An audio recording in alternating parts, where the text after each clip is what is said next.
It's impossible not to talk about Pedro Acosta at the moment. At just the tender age of 19 years and 325 days, Acosta becomes the youngest rider ever to take back-to-back podiums in the Premier class. And his achievements like that would show he's living up to the hype and proving the need to talk about it.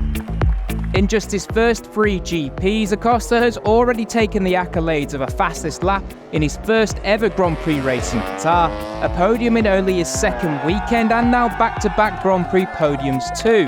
What's more impressive about this particular feat is that free practice on Friday morning was the first time Pedro had rolled out at the COTA circuit on a MotoGP bike.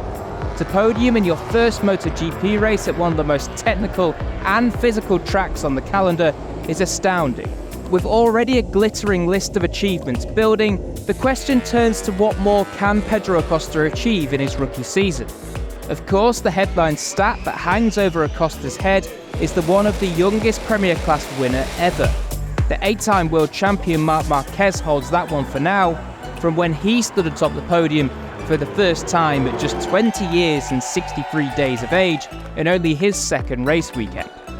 Acosta has some time to try and steal that record from Marc, with the cut-off point being the German Grand Prix at the end of the first half of the season. It's certainly something that's going to be hard to take away from Marc, and particularly because Acosta's competition this year seems endless. And as we saw at COTA, every race win this year feels like a battle. But say Acosta can achieve that first win in the next handful of rounds, you have to wonder, what is his limit? If podiums and the odd race win do arrive, those points will soon rack up. And with Acosta already much higher in the standings than everyone expected at this stage, the dizzying question of whether he can fight for the World Championship might just appear on the horizon. If in the unreal scenario he does manage that, he'll also become the youngest ever Premier Class World Champion, taking that accolade away from Marc too.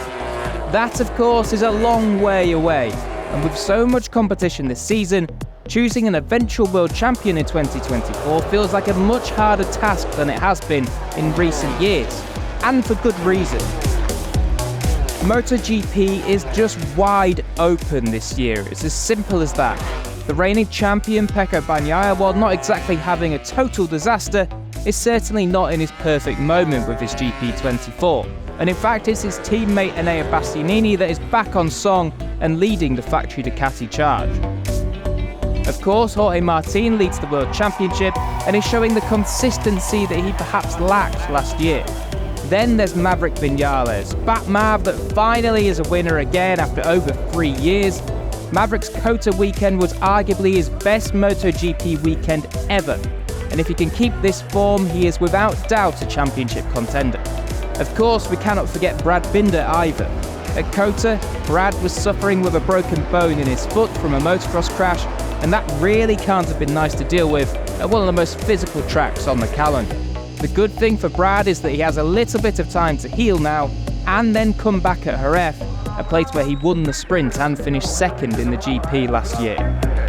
Indy 2 showed last season that he really is one of the elite riders in MotoGP, and seeing Acosta having such success on the same bike will only fire the South African up even more. Pedro Acosta then is certainly showing just how good he is. With the performances he's putting in, it's hard not to compare him to the great talents of years gone by. Marc Marquez, Pedrosa, Stoner, Lorenzo, Rossi. All of them made an impact in their rookie years and went on to achieve great things. And Acosta is showing the first signs that he has that same pedigree. Do you love MotoGP? Like, subscribe, and enjoy all the action.